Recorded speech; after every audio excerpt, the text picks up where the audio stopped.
నమస్తే. రంగారెడ్డి జిల్లా తలకొండపల్లి మండలం చెన్నంపల్లి వెంకటపురం గ్రామాల సంయుక్త ఆధ్వర్యంలో మరి శ్రీ వేణుదత్త శ్రీ సువర్ణ దాంపత్య రథ హోమ కలశ పూజ మరి ఈరోజు జరుగుతుంది. మనం చూస్తూ ఉన్నాము. మనం సభ ప్రాంగణంలోకి బయలుదేరుతున్నాం. చూద్దాం.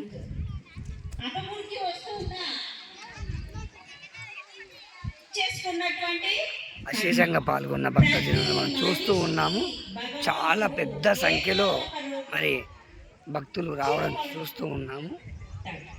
మనందరికీ తెలుసు, శ్రీరాముడు వచ్చిన ఒక మనిషి వచ్చాడు, తల్లి గర్భం నుంచి జన్మ తీసుకొని. శ్రీకృష్ణుడు తల్లి గర్భం నుంచి జన్మ తీసుకొని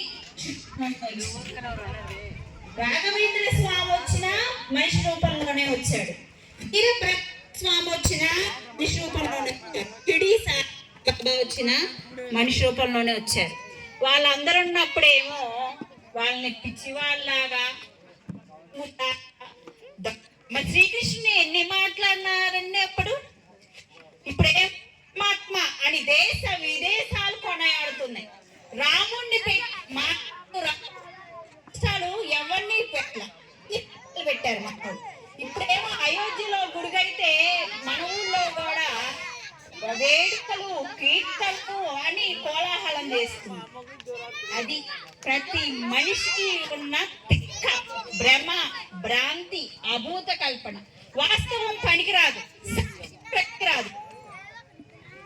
పుట్టాం కదా, అందుకని మాయలోనే బతుకుతుంటాం. ఆ మాయ అవుతాం, దారిద్ర్యం నాశనం అయిపోతుంది.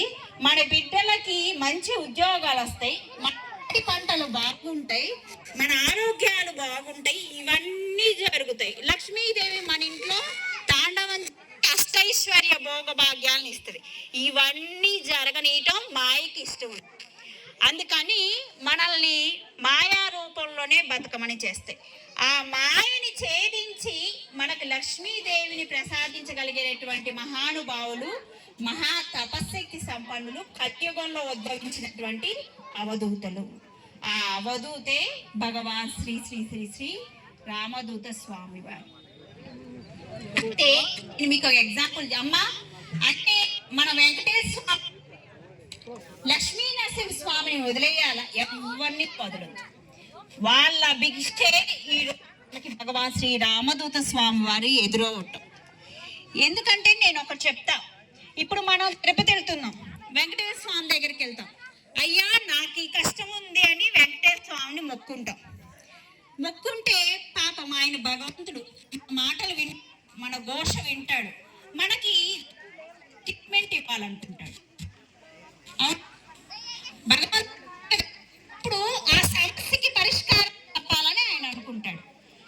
అయితే మనము భగవంతుడి కంటే కింద స్థాయి వాళ్ళం, అవునా కాదా?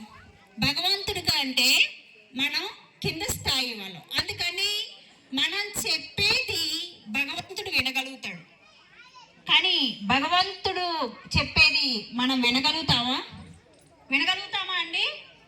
విగ్రహ రూపంలో ఉన్నాడు భగవంతుడు, లేడా?